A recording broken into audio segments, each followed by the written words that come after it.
तो अपनी प्यारी दुलारी चमक छल्लो नताशा रोमनोफ यानी कि ब्लैक विडो तो नहीं, मार्वल में तो कभी उन्होंने दिखाया नहीं है, क्योंकि डिज्नी का ताजमहल किड फ्रेंडली है, लेकिन वार्नर ब्रदर्स का तो ताजमहल किड फ्रेंडली है ना। तो जी हाँ, मैं बात कर रहा हूँ क्या होता अगर मार्वल को खरीद लेते वार्नर ब्रदर्स। और ये उस सीरीज का चैप्टर 3 का एपिसोड 8 है और पार्ट 1 है। किसका पार्ट 1? अरे अपनी थंडरबोल्ट्स मूवी का। जी हाँ, थंडरबोल्ट्स मूवी की आज से हम स्टोरी शुरू करने वाले हैं। अगर आपने पिछली यानी कि सिविल वॉर मूवी की स्टोरी नहीं देखी तो उसका लिंक आत्मा की तरह भटक रहा होगा डिस्क्रिप्शन में। और अगर इसका चैप्टर 1 और 2 भी नहीं देखा तो क्या कर रहे हैं यार तू? उसका भी लिंक मिलेगा डिस्क्रिप्शन में। कहीं भीख मांग रहा होगा, जाके जरा उसे भी भीख दे आई हो, ठीक है? समझ गया। बहुत हो गई बकवास, अब बिना देरी किए लेट्स बिगिन।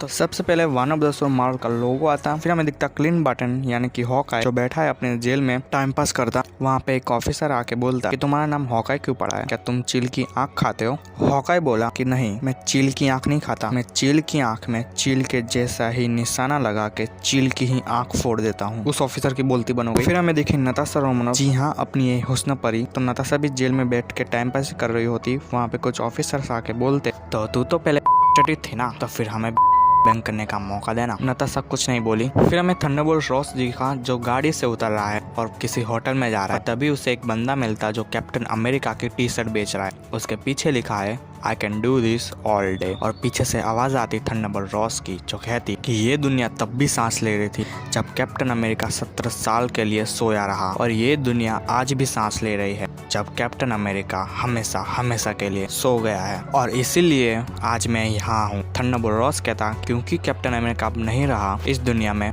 मतलब कि अवेंजर्स भी नहीं है, और अगर अवेंजर्स नहीं है तो मतलब कि इस दुनिया को बचाने वाला भी कोई नहीं है। तो इसलिए मैं कुछ चुनिंदा नाम लेकर आया हूँ एक टीम बनाने के लिए। वहाँ पे एक बंदा बैठा होता तो वो कहता अच्छा तो बताओ हमें कौन है वो सुपर हीरोज। तो इस पे थंडरबोल्ट रॉस बोला, कौन बोला कि मैं सुपर हीरोज को लेकर आया हूँ। सारे कंफ्यूज होते हैं और थंडरबोल्ट रॉस एक बढ़िया से स्माइल देता। फिर थंडरबोल्ट मूवी का टाइटल आता। थंडरबोल्ट रॉस कहता सबसे पहले ये देखो क्लिंट बार्टन AKA हॉकाई। हमें दिखता क्लिंट बार्टन जो किसी को असैसिनेट करने गया है, और पीछे से आवाज आती रॉस की जो कहता कि ये लोगों को जान से मारने की सुपारी लेता है, और अगर इसने एक बार सुपारी ले ली तो उसकी भी नहीं सुनता जिसने उसे सुपारी दी हो। और हाँ, इसकी एक खास बात ये है कि ये गन वन नहीं यूज करता, ये सीधा बो एंड एरो यूज करता है। फिर हमें दिखता क्लिंट बार्टन अपनी बेटी एलिजा के साथ जा रहा है कहीं पर। एलिजा बोली पापा इस बर्थडे पर आप मुझे क्या गिफ्ट करोगे? क्लिंट बोला एक बढ़िया सी डॉल गिफ्ट करूंगा। एलिजा बोली कि पिछले साल भी आपने डॉल ही गिफ्ट करी थी, अब क्या मैं ये कराऊं उन डॉलों के साथ?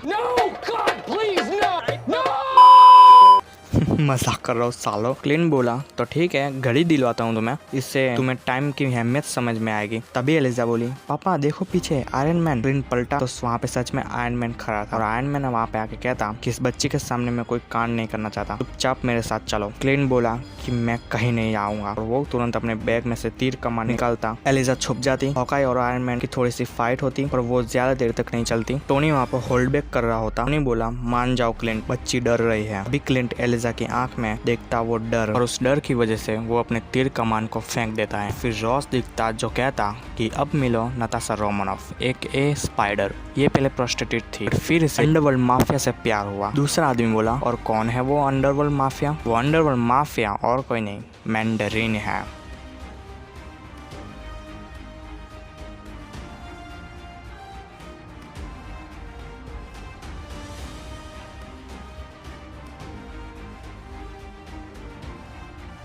फिर हमें दिखती नताशा जो अपनी 7 साल की बेटी के साथ खेल रही है। फिर वहाँ पर टोनी अपने आर्मर के साथ आता, फाइट होती मैंडरीन और टोनी की। तभी वहाँ पर नताशा फंस जाती। वहाँ पर मैंडरीन कहता तुम चिंता मत करो, मैं अपनी बेटी का ख्याल रखूंगा, तुम्हें लेने जल्द से जल्द आऊंगा। मैंडरीन भाग जाता अपनी 7 साल की बेटी को लेकर। और हाँ, मैंडरीन के पास अभी 10 रिंग्स नहीं आई है। नताशा टोनी की बाहों में चले टोनी पकड़ लेता नताशा को। सिट, ये भी अजीब लग रहा है। टोनी नताशा को अरेस्ट करवा लेता। हाँ, ये सही लग रहा है। फिर रॉस कहता कि अब तक कुछ ग्राउंडेड विलन्स की बात चल रही थी, अब थोड़ा पावरफुल बना जाए। और तभी हमें दिखता हल्क जो बंधा हुआ है जंजीरों से। जी हाँ, इस मूवी में हल्क भी होने वाला है, लेकिन उस हल्क को देखने के लिए सब्सक्राइब करना होगा बाबू मोसाई, क्योंकि ये वीडियो यहीं पर खत्म होता है। पसंद आया तो लाइक करो। तुमको लगता है कि किसी कैरेक्टर का काउंटर पार्ट कोई और हो सकता था तो कमेंट में बताओ, और अगर लड़ाई करनी है तो भी कमेंट में आ जाओ।